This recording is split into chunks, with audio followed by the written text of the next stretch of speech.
우리가 이 시간 잠시 하나님 앞에 머물면서 하나님, 오늘 내가 들어야 될 그 말씀, 그리고 또한 내가 기억해야 될 그 말씀, 그 언약들, 그것을 들을 수 있도록 주님 인도하여 주십시오. 그리고 성령이 오늘 나에게, 우리에게 하시고자 하는 그 말씀을 우리에게 말씀하여 주십시오. 우리가 이곳에 서서 듣겠습니다 라고 고백하시면서 우리 잠시 동안 그 하나님의 그 마음에 집중했으면 좋겠습니다.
성령 하나님, 오늘도 우리 가운데 임하시고 우리 가운데 역사하실 놀라운 일들을 들을 뿐만 아니라 또 믿음으로 보게 하여 주시옵소서. 우리 가운데 역사하신 예수님의 이름으로 기도합니다. 아멘.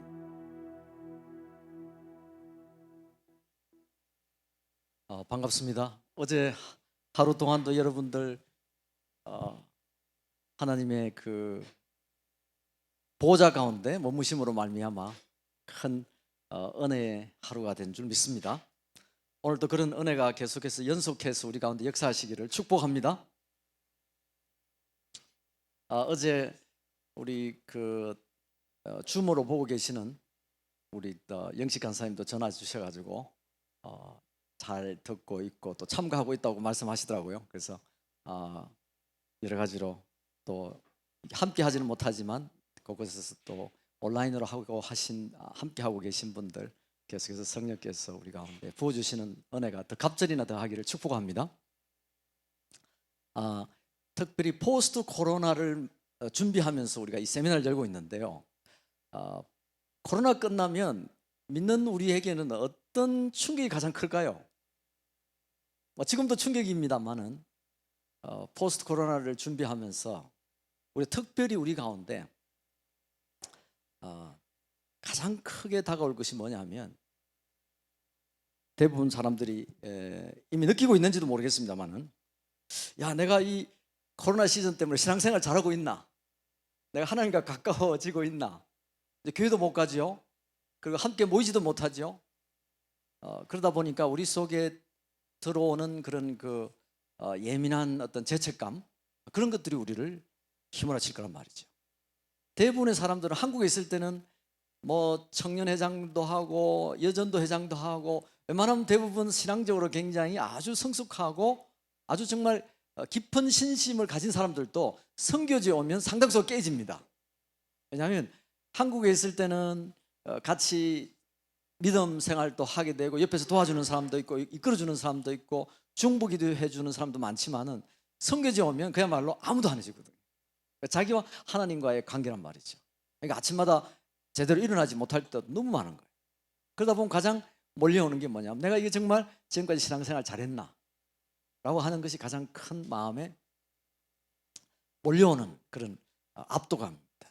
아마 이 코로나 시즌을 마치고 나면 우리에게도 동일한 그런 일들이 날 거예요. 야, 내가 정말 신앙생활 잘했나? 그리고 잘하고 있나?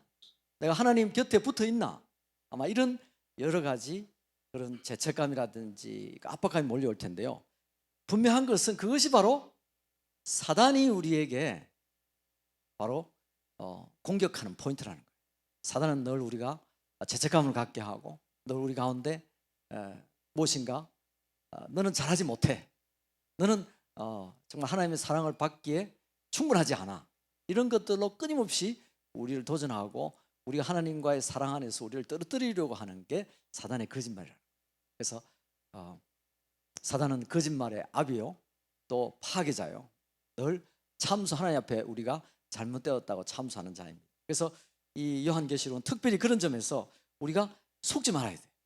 우리는 하나님 안에 있다는 걸. 그래서 6장 1절은 뭐라고 그러냐면, 오늘 6장과 7장을 함께 볼 터인데요, 먼저 6장을 한번 보면 6장 1절에는 내가 봄에 어린 양이 7인 중에 하나를 떼시는데 그때 내가 들으니 내 생물 중 하나가 우레소리 같이 말하되 오라 하기로, 오라 그러는 거예요. 초청한다는 것입니다. 또 다른 번역본에 보면, 영어 번역본에 보면은 come and see 그래요. 와서 보라는 거예요. 와서. 내 생물은 복음서로 얘기하는 그런 분들도 있다고 앞에서 우리가 언급한 바가 있습니다. 그래서 복음서는 우리에게 말하고 있다는 거예요. 오라, 와서 보라. 의심하지가 말고 와서 보라. 그리고 너희가 지금 내 안에 있다는 거예요. 내 안에 너희가 얼마나 사랑받는 존재요 존귀한 자라는 것을 다시 한번 강조하고 있습니다. 오라, come. 우리가 그분의 말씀을 확정하지 아니하고는 들어서는 다 우리 마음속에 확정이 안 되는 거예요. 그래서 오늘 6장과 7장에는 성령 안에 살아가는 사람들이 마음과 이마에 하나님의 인치심을 받는 거예요. 오늘 계시록 6장에는 마음의 인치심을 받은 사람들, 그 7장은 나중에 하겠습니다만은 이마에 인치심을 받은 자들이에요. 확정을 받은 자들이에요. 하나님이 딱 확정하는 거예요. 그러니까 우리는 믿음으로 있기 때문에 육신의 눈으로 살아가는 오늘날 우리에게는 굉장히 도전이 되는 거예요. 근데 이 계시록을 읽는 사람들에게는 엄청난 확신이 되는 거죠. 왜? 이마에 딱 하나님의 사인이 되어 있으니까. 그리고 오늘 6장에는 마음에 사인이 딱 되어 있는 거예요. 사인이라면은 보통 이제 이런 사인입니다. 뭐 이런 사인이죠. 요즘은 이제 십자가 같은 사인인데 옛날에는 십자가가 이렇게 아주 유행하기 전에는 이런 모습이 하나의 어떤 뭐랄까 사람들에게 이렇게 인치는 그런 모습이었어요. 다양한 모습들이 많은데 아무튼 이런 것 중에 하나입니다. 자, 우리 6장에는 우리의 마음속에 그런 인치심이 있는지를 한번 확인받고 격려받는 그런 장인데요. 우리가 그 요약을 한번 크게 읽어보면서 쭉 계속해서 말하지만은 계시록은 글로뿐만 아니라 우리에게 눈으로 비주얼로 볼 수 있는 그런 아주 특권을 우리에게 주셨어요. 그래서 이것을 눈으로 믿음으로 그리면서 생각해 볼 때 우리 가운데 더 확정적인 것을 볼 수 있습니다. 자, 6장 요약본인데요. 그래서 저는 6장 1절과 9절, 16절 요 세 가지 중에 세 절을 중요하게 요약해서 단어 하나씩 뽑아서 하나를 다섯째 진노해서 그렇게 해서 그 세 가지를 중심으로 쭉 전체 내용을 요약을 해봤어요. 전체적인 그 내용들을 훨씬 아마 이해하기가 좋을 거예요. 같이 한번 읽어보겠습니다. 시작. 어린 양이 7인 중에 하나를 떼시는 그때에 내 생물 중 하나가 우레소리같이 오라 하기로 흰 말을 탄 자가 활을 가졌고 면류관을 받고 이기고 또 이기려고 하더라. 둘째 인을 떼실 때에 붉은 말을 탄 자가 땅에서 화평을 제하고 서로 죽이게 하고 큰 칼을 받았더라. 셋째 인을 떼실 때에 검은 말을 탄 자가 손에 저울을 가졌고 한 음성이 있어 한 데나리온에 밀 한 대요 한 데나리온에 보리 석 대로다. 감람류와 포도주는 해치 말라 하더라.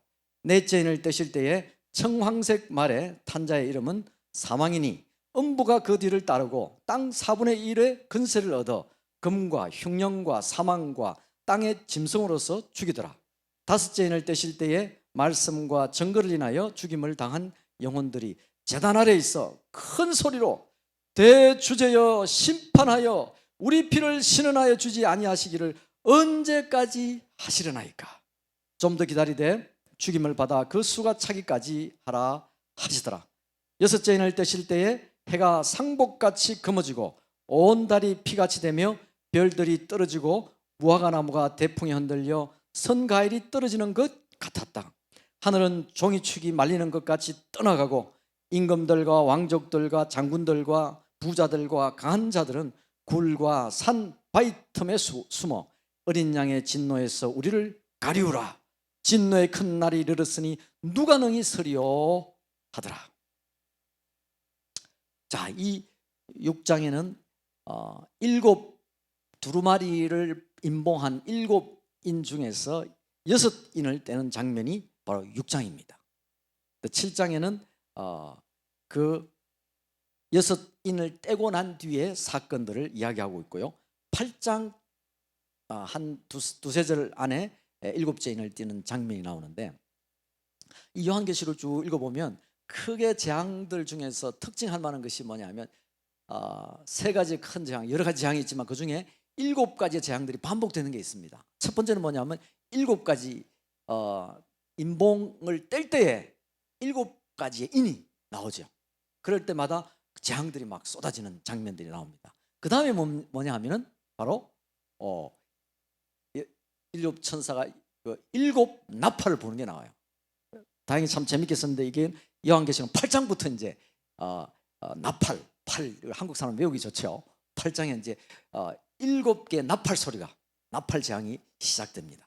그리고 또 그 뒤에는 뭐냐면 7대접에 대한 그런 재앙이 쏟아지는데, 그래서 크게 7인에 대한 그런 재앙, 그 다음에 7 나팔에 대한 재앙, 7 대접에 대한 재앙, 그렇게 하는데 크게 2가지 견해가 있어요. 어떤 견해가 있냐면 이 3가지 재앙은 같은 모양으로 나오는데 다른 각도에서 바라보고 있는 모습이다 라고, 동시에 일어나는 재앙이다 라고 보는 견해가 있어요. 읽어보면 이제 그런 장면이 나옵니다. 또 한 견해는 뭐냐면 6가지 재앙들이 일어나고 난 뒤에 마지막 한 재앙이 그 다음 재앙을 이렇게 소개하는 재앙이다, 그렇게 이해하는 분이 있어요. 그래서 그 말은 뭐냐면 오늘 이 말씀처럼 6장에 보면 6가지의 인봉을 떼죠.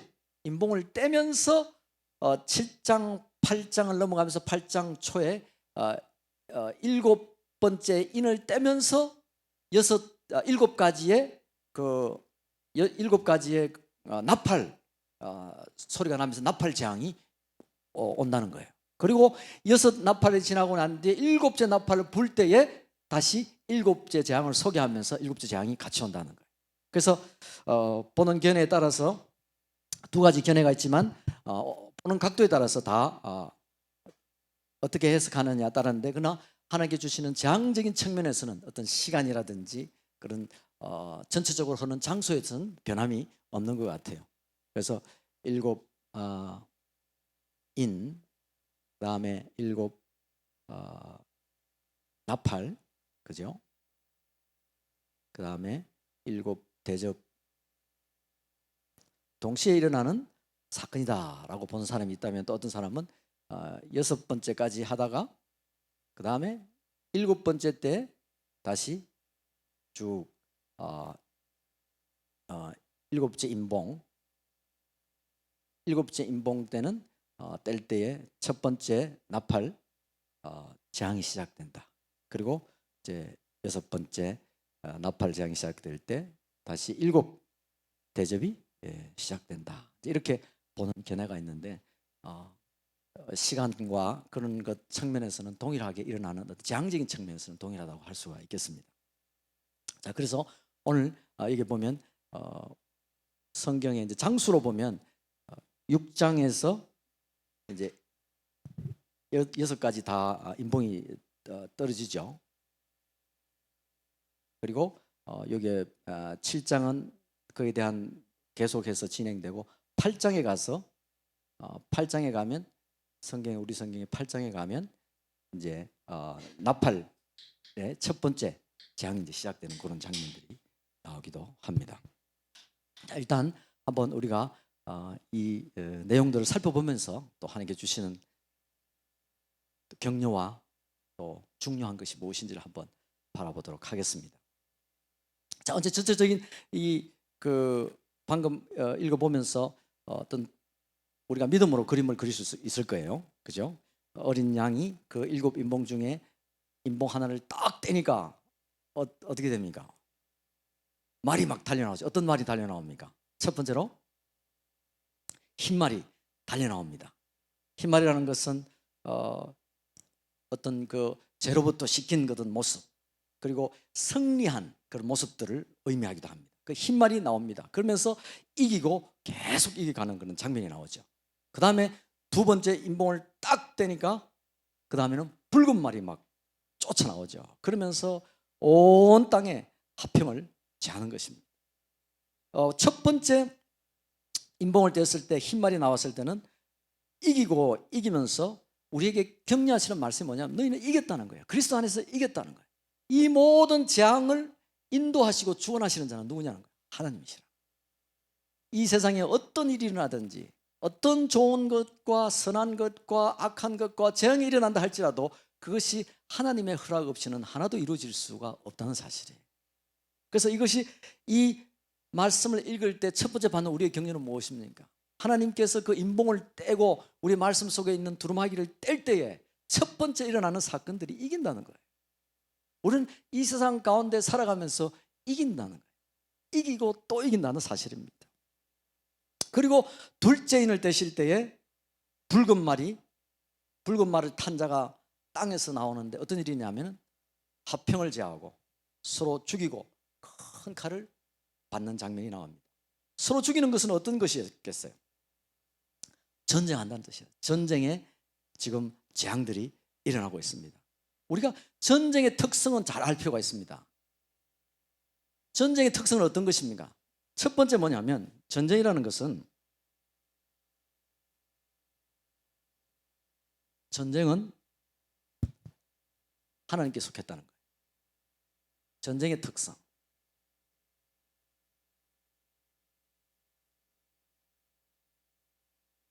하나님께 속하였다.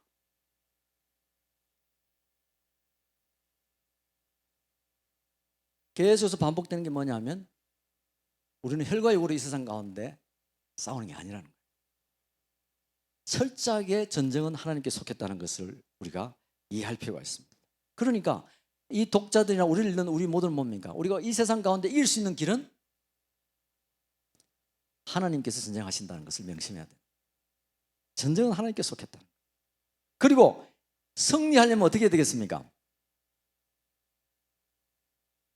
하나님 편에 서야 된다. 하나님 편에 서라.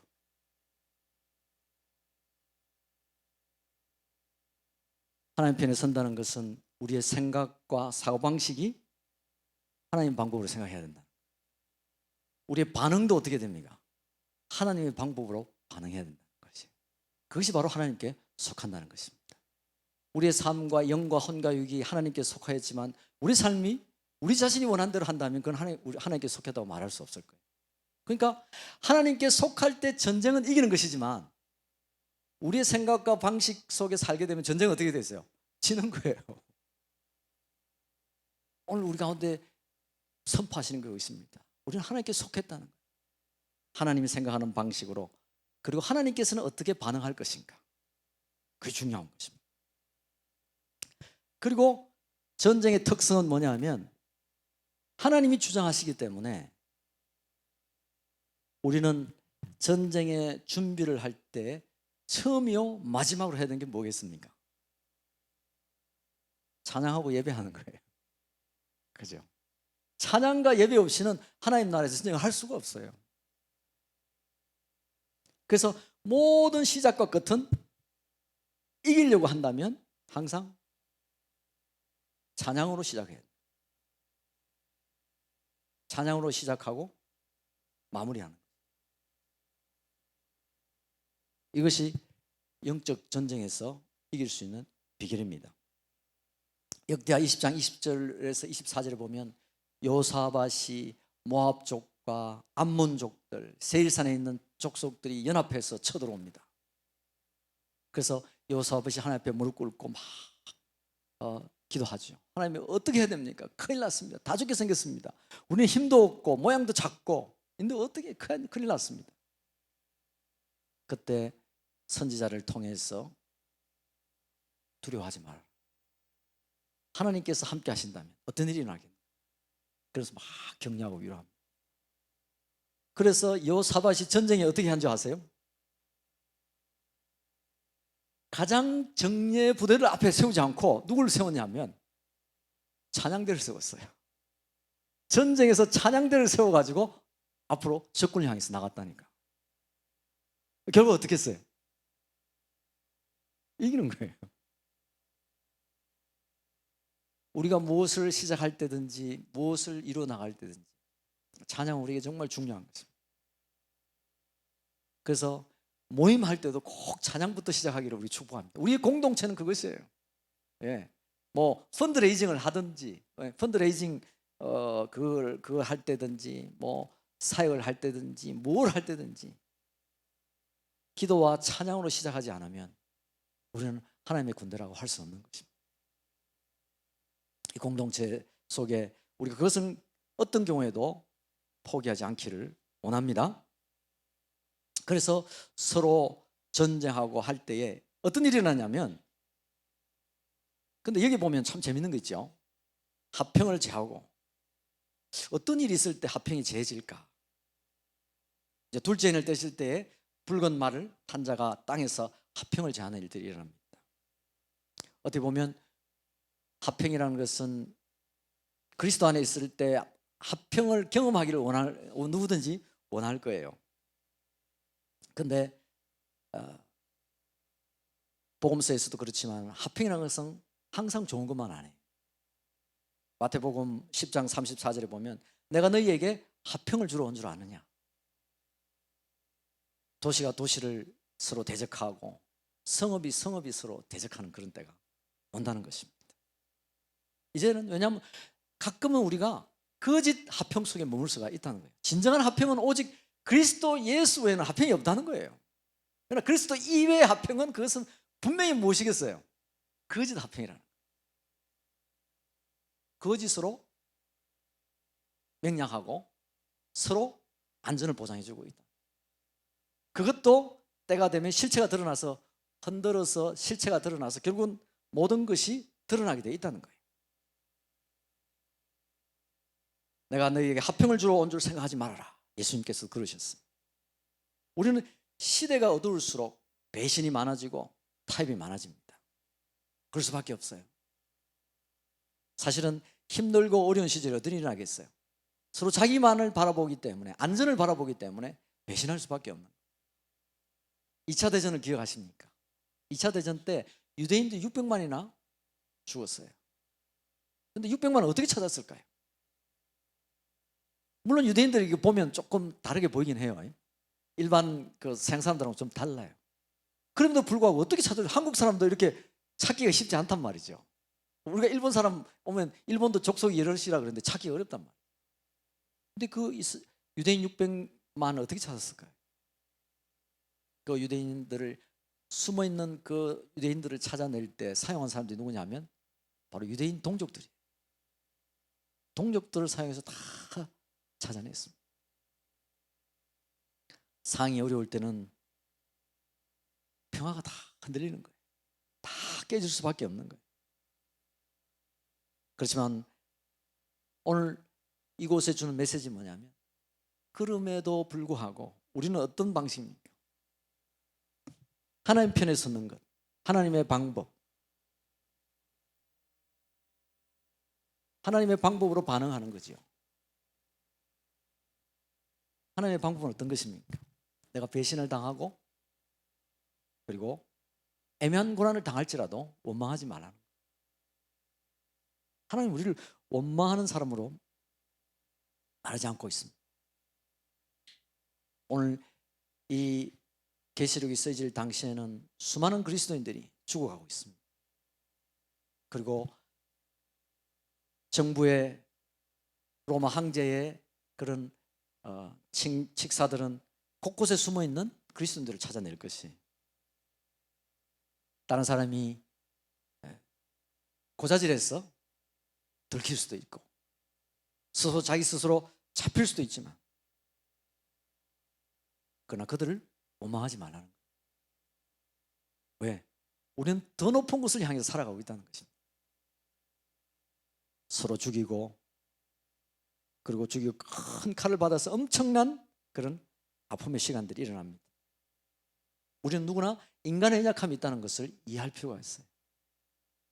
우리는 하나님 안에서 어느 누구도 원망할 수가 없습니다. 우리는 이 땅에 살고 있는 동안은 연약함과 싸워야 될 것이에요. 연약함과 싸움에 불구하고 그 연약함에 지지 말라는 뜻은 그 연약함 때문에 혈과 육 가운데 머물지 말라는 것입니다. 우리는 누구나 재성을 갖고 있기 때문에 그 마지막 순간에 그 재성이 드러나는 거예요. 저는 중동 지역에서 사역하면서 IS에 잡혀서 마지막 순간을 맞이할 때에 예수님을 부인했다고 하는 그런 많은 이야기들을 들었습니다. 그래서 선교사가 마지막까지 어떻게 그렇게 신앙을 지키지 못할까 비난할 수도 있을 것 같아요. 그러나 이 시간에 있는 어느 누구도 그 IS의 칼과 화염 방사기 앞에서 내가 그리스도만을 따르겠습니다 라고 고백할 수 있는 사람은 몇 명이나 될까? 저는 그런 생각들을 이집트에 있으면서 많이 했습니다. 우리가 하나님 앞에서 선택하고 하나님 앞에서 내 신앙을 지킬 때까지만 우리는 우리 자신을 알 수 있는 거예요. 내 자신이 조절할 수 없을 때, 내 자신이 통제할 수 없을 때 나는 내 자신의 한계를 넘어가는 것입니다. 다만 우리가 하나님의 방법으로 끝까지 하나님께 반응하는 거예요. 그래서 이 재앙들이 닥쳐올 때에 이런 동일한 사건들이 일어난다는 것입니다. 우리는 수많은 아픔들이 함께 다가오는 것은 왜 하나님 우리에게 이런 아픔을 주십니까? 라고 하는 것은 우리가 이 땅에 살고 있기 때문에, 그리고 믿지 않는 사람들과 함께 어깨를 기르고 살아가고 있기 때문에 받는 고난일 수도 있다는 것이. 셋째 인을 뗄 때에 이제는 금은 말을 탄 자가 저울을 가지고, 그리고 한 음성이 있어 한 데나리온의 밀 한 대요 한 데나리온의 보리석대로다. 그렇게 세 번째 4절에 보면 세 번째 인봉을 떼고 저울을 가진 그런 금은 말을 탄 자가 나옵니다. 이때는 세 번째 인을 뗄 때는 경제적으로 굉장히 열악한 상황이 된다는 것입니다. 한 데나리온의 밀 한 대라는 것은, 한 데나리온 하루 일꾼이 하루 열심히 일하면 한 데나리온을 받는데, 그 한 데나리온을 가지고 밀 한 대밖에 못 산다는 거예요. 밀 한 대 정도면 한 1리터 정도가 된단 말이죠. 1리터면 물병 저게 2개인데, 저 2개면 혼자는 하루 살 수 있을지 몰라요. 하루 3끼 조금씩 먹으면서 살 수 있을지 모르겠지만 가족 전체는 살기 어렵다는 거예요. 극심한 그런 음식의 부족, 그런 상황이 닥쳐 온다는 것입니다. 그런데 이게 놀라운 격려의 위로의 말씀이 있어요. 한 데나리온 보리석대로다. 그러면서 뭐라고 말씀하시냐면 6장 6절이죠. 6장 6절에 뭐라고 나와 있습니까? 내가 내 생물 사이로부터 나는 듯한 음성을 들으니 이르되 한 데나리온의 밀 한 대요 한 데나리온의 보리석대로다. 또 감람류와 포도주는 해치지 말라 하더라. 감람류와 포도주는 해치지 말라 하더라. 물론 이 다른 것은 다 지금 황폐되어 가고 있는 순간에 딱 2가지 물품에 대해서 하나님께 손대지 말라고 한 거예요. 감람류와 포도주입니다. 자, 이것을 문자 그대로 도대체 감람류와 포도주는 무엇일까? 우리가 의문을 던질 수가 있어요. 문자 그대로 한다면 감람류와 포도주를 남기라는 뜻이겠죠. 어떻게 보면 정말 말씀과 믿음을 가진 사람들은 이 감람류와 포도주에 대한 그런 그 중요성을 이야기 될 것입니다. 왜냐하면 이 요한계시록이 선포되었을 때도 요한계시록 그게 뭔 책이냐고 믿지 않는 사람들이 많았을 거란 말이죠. 근데 이 서신을 바라보고 감람류와 포도주는, 즉 말하자면 그 포도주는 해치지 말라 하니까 남아있다라고 하는 사실을 알게 될 거란 말이죠. 그러면 기근에 처해 있는 사람들이 무엇을 얻으러 다니겠습니까? 감람류와 포도주를 얻으러 다닐 것이라는 것이에요. 이게 이제 문자적으로 이제 보는 해석인데, 왜냐하면 말씀을 믿는 사람에게는 그것이 하나 유익이 될 수 있다는 거예요. 그 정보가 유익이 될 수 있다는 거예요. 그죠? 말씀을 믿지 않는 사람은 뭡니까? 아이고 황폐해야 되겠구나, 아무도 먹을 것이 없구나 하고 절망하고 좌절할 것이라는 것입니다. 출애굽기에 보면 하나님께서 바로와 애굽에 우박 재앙을 내립니다. 우박 재앙을 내리기라고 선포를 하는데, 그 말씀을 믿고 따른 바로의 신하들은 어떻게 합니까? 밖에 있는 소들과 가축들을 다 집으로 데려와요. 그래서 살려. 근데 그 말씀을 믿지 못한 바로의 신하들은 뭡니까? 자기 소들을 그 들판에 놔뒀다가 다 죽어버리는 거예요. 말씀을 믿는 것은 이렇게 결과가 달라지는 것입니다. 어떻게 보면 말씀을 두려워하고 그것을 받아들일 때에 유익하지만, 말씀이 뭐 중요할까? 말씀이 뭔데? 신뢰하지 않고 그것을 받아들이지 않으면 시대마다 오는 그런 아픔을 겪게 된다는 거예요. 이것은 또 우리에게 중요한 그런 교훈도 될 수 있어요. 이 코로나 시즌에 누구든지 모두가 이 아픔을 지나간다는 거예요. 그러나 말씀 속에 살아가는 사람들에게는 어떤 지혜와 어떤 방향이 우리를 일으켜 세울 것인가, 이것을 우리가 하나님 앞에 기도할 필요가 있는 것입니다. 오늘 많은 교회들이 문을 닫기 시작했고, 오늘 많은 사업체뿐만 아니라 영적인 단체도 마찬가지죠. 선교 단체도 엄청나게 지금 사회적으로 여러 가지 아픔을 당하고 있어요. 베이스도 모이지 못하고 있습니다. 자, 이런 시점에 말씀 가운데 서 있는 그런 사람들은 어떤 지혜와 은혜를 받을 수 있을 것인가? 그것이 이제 문자적으로 우리가 보는 견해이고요. 두 번째는 뭐냐면, 감람류와 포도주라고 말한 이유가 무엇일까? 다른 건 다 파괴하고 황폐되었지만 감람류와 포도주는 왜 예수님께서 남기시게 할까? 좀 의문이 가지 않아요? 그죠? 그거 무엇일까? 좀 뭔가 그죠? 우리 속에 뭔가 그게 무엇일까 찾고 싶은 마음이 생기는 거예요. 저는 이것을 보면서 성경 속에 계속해서 믿는 사람이라면 감람류가 무엇인지를 어느 정도 이해를 해요. 왜냐하면 바로 기름 부으심을 의미하고, 또 포도는 가나의 혼인잔치라든지 주님께 주시는 끊임없는 그런 기쁨과 즐거움이거든요. 환난과 고통 가운데서도 그분은 우리에게 기쁨을 회복시키기를 원하세요. 즐거움을 회복시키기를 원하시거든요. 하나님은 우리의 환경 가운데 우리가 좌절하지 말기를 원하세요. 그 가운데, 환경 가운데 나락에 떨어지는 삶이 아니라 그 가운데서 다시 한번 비전을 보고 환상을 보고 예언하게 하는 것이 하나님의 부르심이거든요. 그래서 저는 믿는 자를 특별히 구별하시는 그런 격려를 이 말씀을 통해서 받습니다. 애굽의 10가지 재앙 중에서도 특별히 하나님 안에 있는 자들, 그리고 이스라엘 백성들에게는 특별히 구별한 그런 사건들이 있어요. 어떤 일이 있냐면, 흑암이 몰려올 때, 출애굽기 10장 33절에 보면 흑암이 몰려올 때에 애굽 전역은 흑암으로 뒤덮였어요. 아무것도 볼 수 없어요. 깜깜해가지고 볼 수 없는 곳이었어요. 그런데 하나님께서는 특별히 이스라엘 백성들이 살고 있는 고센 땅에는 어떻게 됐습니까? 빛이 있게 하신 거예요. 그게 놀랍지 않습니까? 하나님께서 애굽 땅 가운데서 그런 역사를 이루셨다면 환난이 다가오는 마지막 시대에도 그런 일들을 이루신다는 거예요. 오늘날 우리의 마음속에도 그런 일을 이루신다는 거예요. 그렇지 않습니까? 모두가 코로나 때문에 힘들고 어렵고 죽네 사네 하지만 하나님 안에 있는 우리에게는 뭔가 특별한 부르심이 있지 않느냐. 명수 자매 그렇지 않습니까? 다 DTS 못한다고 그러고 문 닫고 있고 그런데 지금 그죠?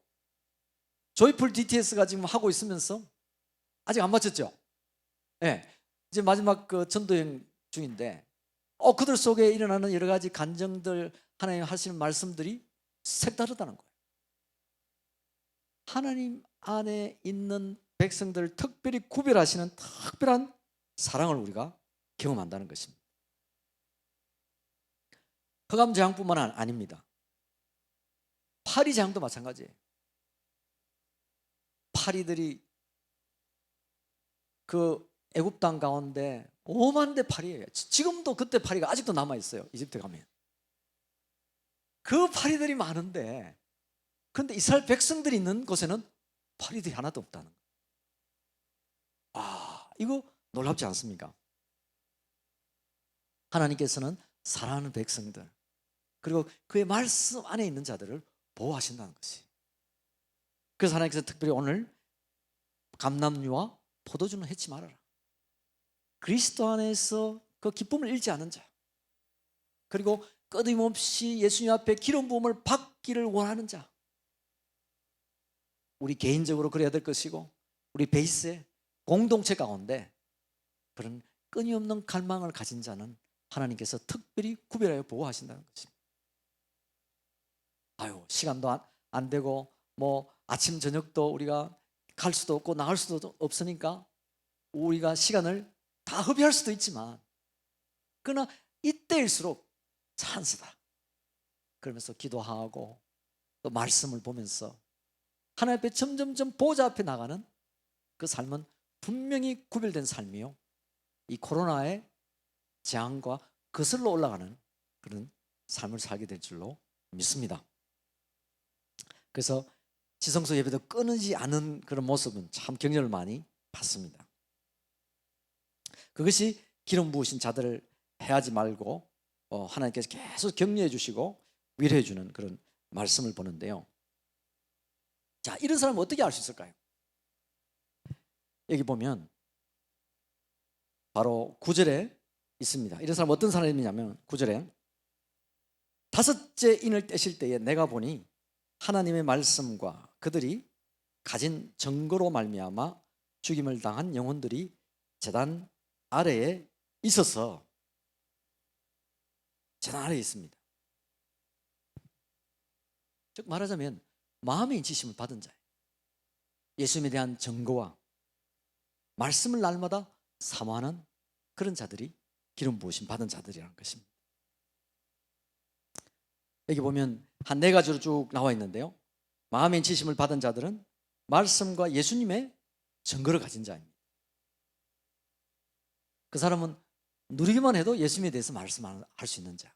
우리는 우리의 옷도 그래요. 우리 어떤 사람은 제가 보면 참 뭐 이야기하고 하면 그냥 예수님이에요. 그냥 옷을 딱 짜면 뭐예요? 예수님이 마치 이 가을에 단풍잎을 보면 사람들이 다 단풍으로 물드는 것처럼 그 사람은 온전히 예수님으로 사로잡힌 자들이라는 것입니다. 우리가 그런 자들이야. 우리가 세상에 내세울 게 뭐가 있겠습니까? 자랑할 게 뭐가 있습니까? 그죠? 말만 하면 예수님. 그리고 예수님 때문에 내 삶이 어떻게 변화되었는지 그것에 집중할 때 내 삶은 기름 부으심을 받게 되는 것 같습니다. 그리고 여기 보면 두 번째로 어떤 사람이냐면 9절에 10절에 이렇게 나오네요. 10절 보면 큰 소리로 불러 이르되 거룩하고 참되신 대주제여 땅에 거하는 자들을 심판하여 우리 피를 갚아주지 아니하시기를 어느 때까지 하시려 하나이까. 죽임을 당했어요. 그래서 핏값을 갚아달라고 소리치고 있는 그런 원한을 갚아달라고 부르짖는 피의 소리입니다. 죽임을 당해 제단 아래에 있는 영혼들이죠. 많은 사람들이 죽임을 당했습니다. 많은 사람들이 예수님 때문에 그들이 이 땅을 살지 못하는, 추방당하고 떠나야 되는 그런 아픔을 참 많이 겪었습니다. 어떻게 보면 21세기에 예수님 때문에 죽고 핍박받은 사람들이 1세기에서부터 20세기까지 죽은 사람들보다 더 많다고 지금 얘기합니다. 그래서 이 핍박이 초창기에만 있었다라고 생각하면 큰 오산입니다. 지금이 더 핍박이 많다는 거예요. 그 죽임을 당해서 이 원통한 죽음을 갚아달라고 하는 부르짖는 수많은 영혼들이라는 것입니다. 우리는 그렇게 하나님 앞에 기도할지도 모르겠어요. 하나님, 이 갚아주십시오. 우리가 창세기 4장 9절의 말씀처럼 가인이 아벨을 죽였죠. 애매한 고난을 받았습니다. 하나님 앞에 더 다가간다는 이유 하나만으로, 하나님이 그의 제사를 받아주었다는 이유 하나만으로 아벨은 죽임을 당했어요. 들판 한복판에서 아무도 알 수 없는 곳에서 죽임을 당했습니다. 그때 아벨의 피가 땅에서 부르짖죠. 원수를 갚아달라고.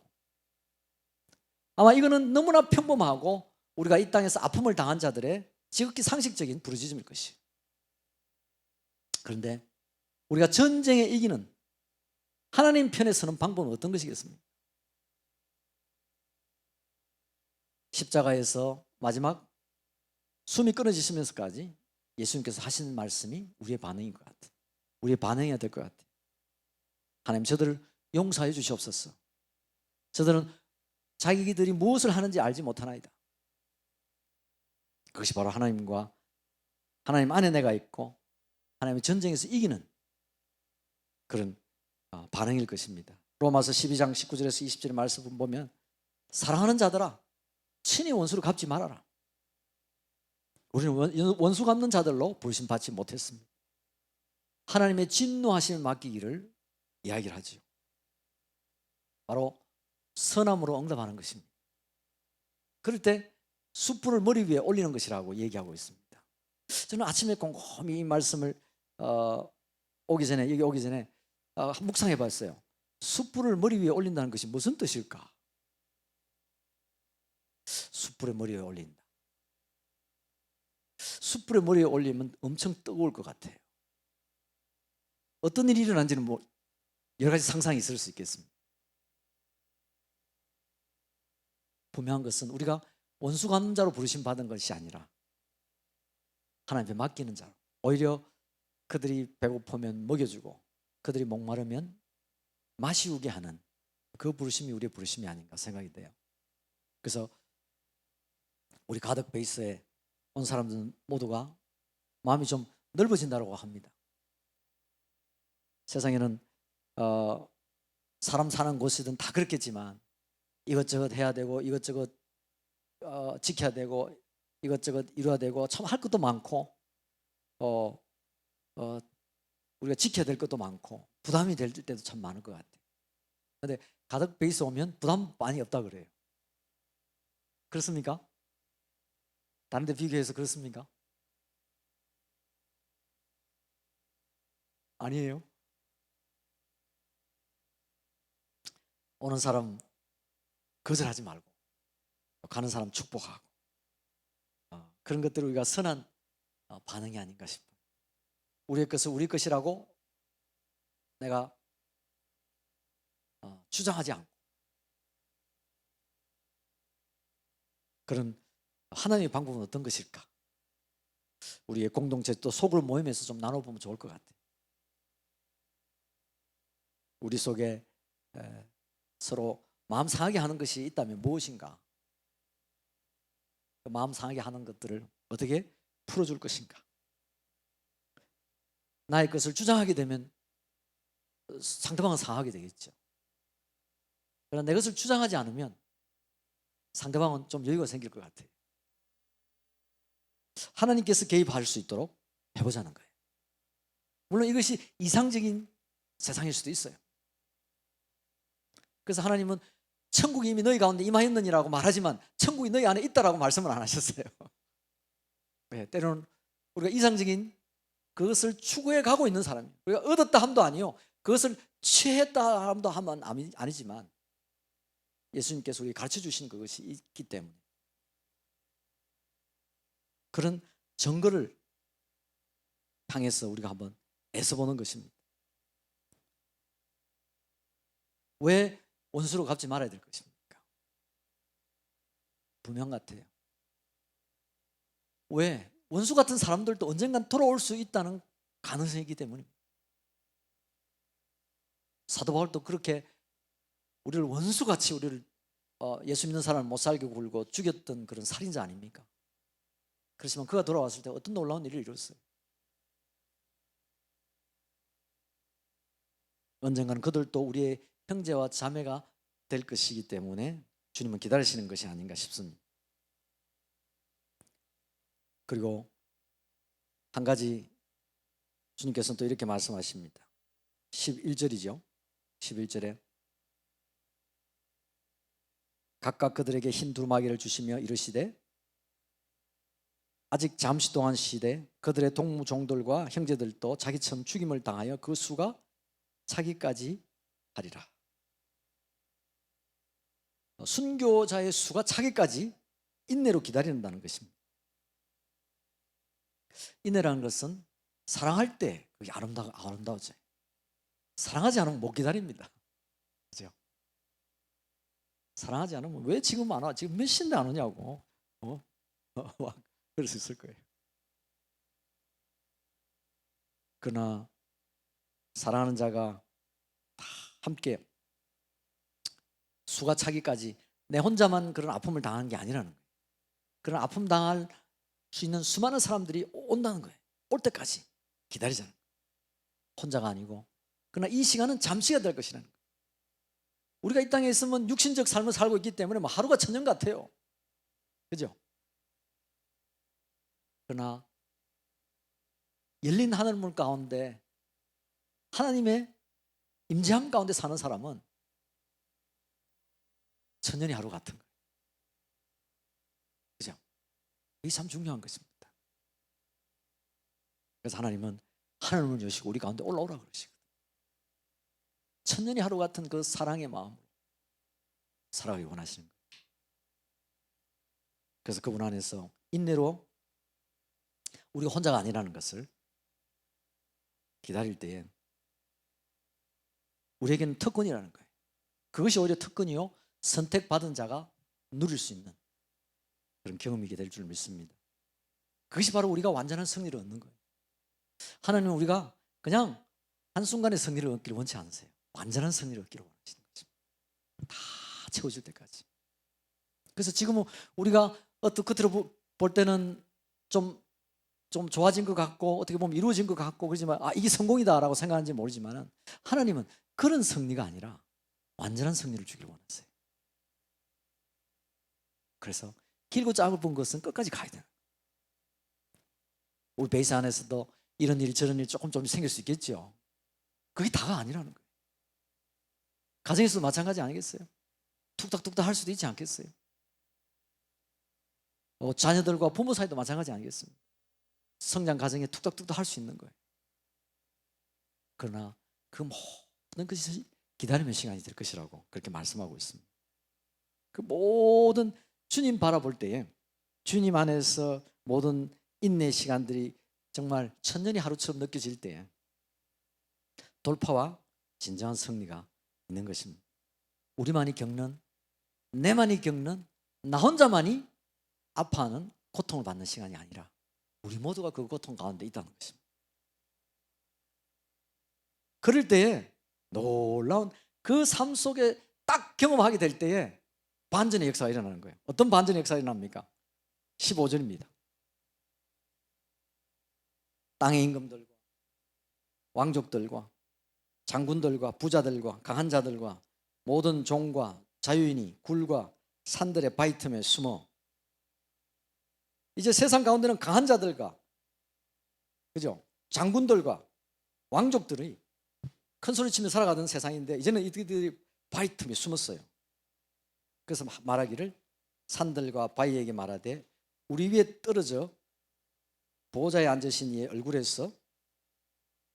얼굴에서와 어린 양의 진노에서 우리를 가리라. 차라리 돌이 떨어져가지고 우리 위에서 떨어져서 우리가 죽었으면 좋겠다. 그 두려워하는 건 뭡니까? 어린 양의 진노와 하나님 아버지 얼굴을 두려워하는 거예요. 이것이 놀라운 반전의 시간입니다. 사람들은 변하지 않는 그런 하늘의 별, 달, 별, 해 그런 거 바라보면서 야, 저것이 변치 않는 것이다라고 살았는데 오늘 완전한 반전이라는 거예요. 그렇게 변치 않는 것도 다 사라지는 거예요. 얼마나 충격이겠어요. 어떤 거 하나 이루어놓고 야, 변치 않는 성공이다 라고 바라봤는데 그것도 그냥 확 사라져 버리는 거예요. 얼마나 충격적이겠어요. 평생 그것만 보고 살아왔는데.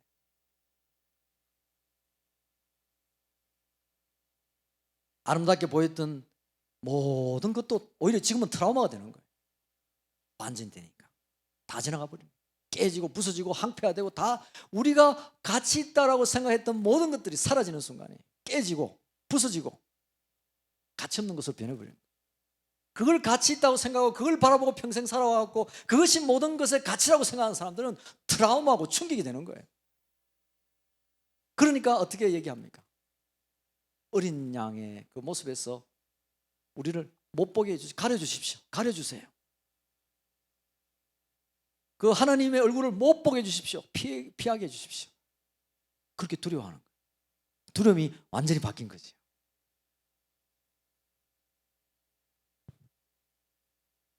악한 자들은 오히려 도망하고 숨기를 원하는 그런 시간이 온 것입니다. 에덴 동산을 한번 살펴보십시다. 하나님 앞에 교제하고 하나님 앞에 나아갔던 아담과 하와는 날마다 하나님 앞에 있었어요. 근데 그들이 딱 먹지 말라는 금단의 사과를 먹고 난 뒤에 어떻게 됩니까? 하나님 얼굴을 피한 거예요. 우리가 숨은 나이다. 우리는 하나님 앞에 숨어서는 안 될 것입니다. 분명한 것은 우리가 어떤 죄를 지었든 어떤 실수를 했든 어떤 아픔이 있든 하나님 앞에 나와야 된다는 거예요. 하나님 우리를 거절하지 않는다는 것입니다. 왜? 우리 마음에 말씀의 증거를 인을 찍으셨기 때문에. 이거 뭐 누구보다 잘하는 거예요. 하나님 앞에 나와야 돼요. 어떤 데는 나오기 싫을 때도 있을지 모르겠어요. 그죠?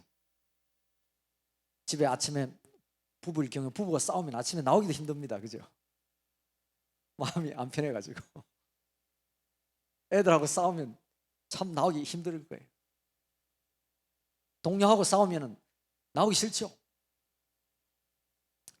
방에 정말 방돌이 우리 방에 있던 같이 마음이 불편하면 안 나옵니다. 그냥 이불 덮어쓰고 계속 자죠. 그런데 우리가 하나님 얼굴을 피하면 안 돼요. 그럴수록 나와요. 이게 반전의 시간을 만들어낼 수 있는 것입니다. 그래야 나와요. 저는 제 아내하고 같이 약속했습니다. 여보, 누구든지 먼저 마음 상하고 깨진 게 있으면 우리 기도하자. 기도부터 하자. 나오자. 남한테 뭐 보이는 게 이게 잠깐 숨길 수는 있지만 우리 두 사람 사이에 건강하지 못하다. 나오는 거예요. 계속해서 우리를 이끌어내시는 것입니다. 우리는 주변에 일어나는 모든 것들이 트라우마가 아니라 주변에 일어나는 것들이 충격이 아니라 주님 바라보면서 빛을 우리에게 비추시는 그분 앞에서 회복하는 역사가 있게 될 것입니다. 할렐루야.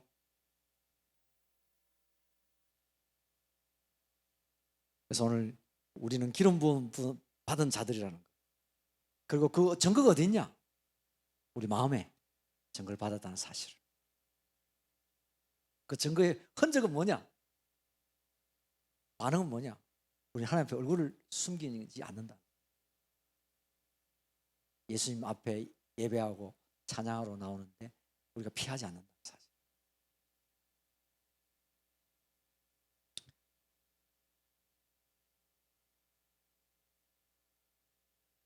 오늘 이 내용을 가지고 우리 하나님께서 우리 각자에게 주시는 그런 격려의 메시지라든지 또 우리 자신을 한번 주시는 하나님의 어떤 교훈이 있다든지 그런 것들을 한번 나누어 보도록 하겠습니다. 3명씩 좀 그룹으로 나누어 가지고 10분 정도 나누는 시간 갖도록 하겠습니다. 오늘 우리 또 미가 자매도 나오시고 너무 반갑습니다. 어이구, 저 뒤에 우리 번쩍번쩍 빛는 실버. 우리 실버 레이디 우리 언저자매도 나오시고 너무 좋습니다. 오늘 너무 행복한 시간이네요. 그래 우리 세 분씩 좀 나누어서 10분 정도 우리 소그룹 모임 가운데 하나님 주신 메시지가 뭔지 또 교훈이 무엇인지를 한번 우리 공동체 가운데 주시는 그런 것들을 한번 나누면서 나중에 함께 또 나누도록 하겠습니다.